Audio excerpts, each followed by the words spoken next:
Bismillahirrahmanirrahim. Assalamualaikum warahmatullahi wabarakatuh. InsyaAllah hari ini kita akan belajar mata pelajaran akhlak dan tasawuf untuk pelajaran ke-8 yang bertajuk ujub. Okey.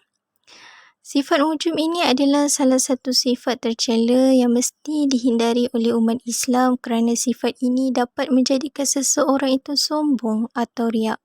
Ini jelas tidak dibenarkan dalam Islam kerana semua yang dimiliki manusia adalah pemberian dari Allah dan manusia tidak boleh berbangga dengan pemberian itu. Okey, untuk tajuk ujub ini, murid-murid boleh rujuk kitab bermula pada halaman 51 hingga halaman 56. Pengertian ujub menurut bahasa, ia perkataan ujub berasal dari ajaba ya'jubu yang bererti kagum, hairan dan ta'ajub. Okey. Menurut istilah pula dalam Islam, ujub bermaksud perilaku atau sifat mengagumi dan membanggakan diri sendiri.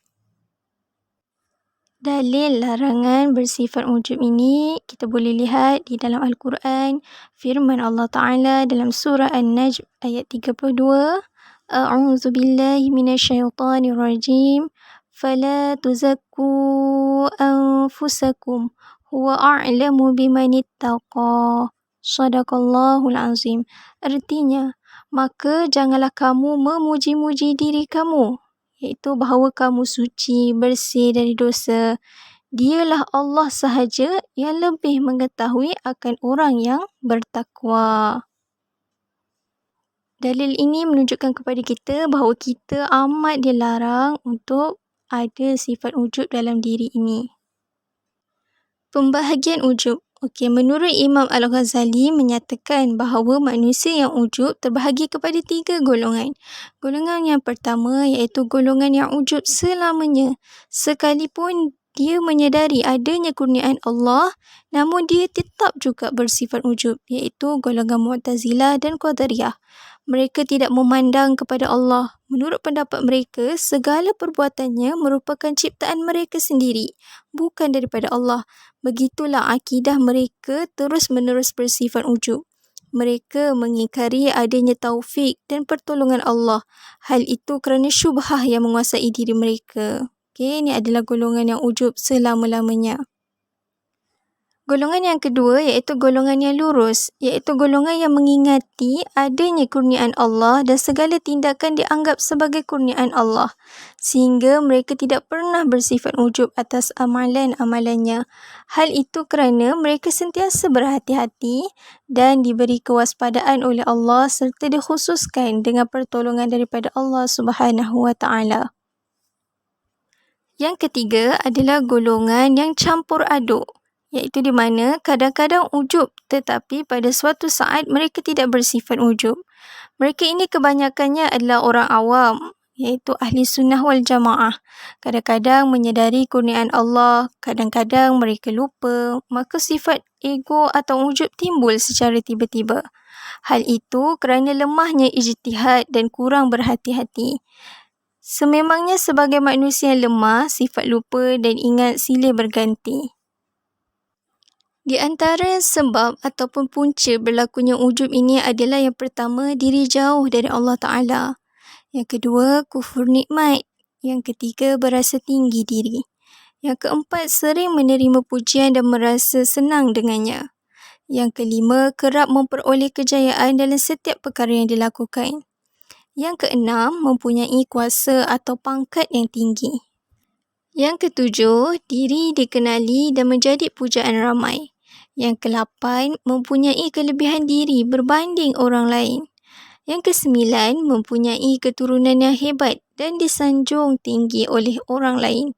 Yang ke-10, suka bergaul dengan orang yang mempunyai sifat ujub.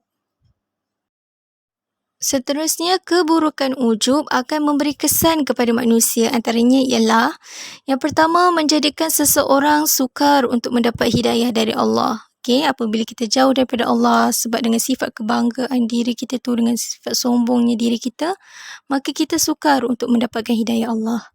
Yang kedua, merosakkan amal soleh dan kebajikan yang telah dilakukan sebelumnya. Okey. Di mana apabila kita dah banyak buat amal soleh, kebaikan, okey, tiba-tiba muncul dalam diri kita sifat ujub, bangga diri dengan apa yang kita dah buat, maka dia akan merosakkan amal soleh kita. Okey, yang ketiga, menjadikan seseorang lupa diri dan sombong.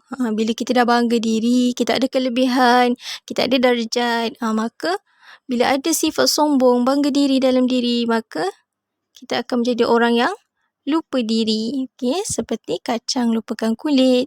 Begitu. Yang keempat, menghakir sifat kasih sayang sesama makhluk. Okey, banyak keburukan yang kita boleh lihat apabila kita bersifat ujub ini. Okey, maka bagaimana cara untuk mengatasi rasa ujub ni? Okey, yang pertama, menyedari bahawa amal soleh yang kita lakukan hanyalah kerana pertolongan, taufik dan kurniaan Allah SWT. Okay, kita boleh lihat menerusi firman Allah Ta'ala dalam surah An-Nahl ayat 53. A'udzubillahi minasyaitanirrajim. Wa ma bikum min ni'matin faminallah. Artinya, dan apa jua nikmat yang ada pada kamu, maka adalah ia dari Allah. Maka nikmat kita melihat, nikmat kita bernafas, nikmat kita dapat makan, semuanya adalah daripada Allah Subhanahu Wa Ta'ala.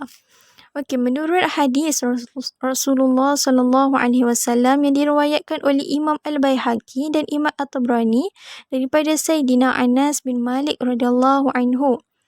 Salasun muhlikat, syuhun muta'un, wa hawan muttaba'un, wa i'jabul mar'i binafsih. Artinya, 3 perkara yang membiasakan orang yang kedekut ditaati, hawa nafsu yang diikuti, dan seseorang itu merasa kagum pada dirinya, iaitu ujub. 3 perkara ini akan membidasakan kita. Jadi kita kena elakkan daripada melakukan perkara-perkara ini. Cara yang kedua adalah dengan mengingati bahawa walaupun kita hebat, namun di sana ada yang lebih hebat. Okey, menerusi firman Allah Subhanahu Wa Ta'ala dalam surah Al-Baqarah ayat 32, artinya, Maha suci Engkau, ya Allah, kami tidak mempunyai pengetahuan selain dari apa yang Engkau ajarkan kepada kami. Sesungguhnya Engkau jualah yang Maha mengetahui lagi Maha bijaksana. Okey, seterusnya yang ketiga, dengan kita mengetahui dan meyakini bahawa kurniaan ilmu kepada kita amatlah sedikit. Dengan sebab itu, benarlah firman Allah Ta'ala, A'udzubillahi minasyaitanirrajim, wa ma utitum minal ilmi illa qalila. Sadaqallahul azim. Surah Al-Isra ayat 85.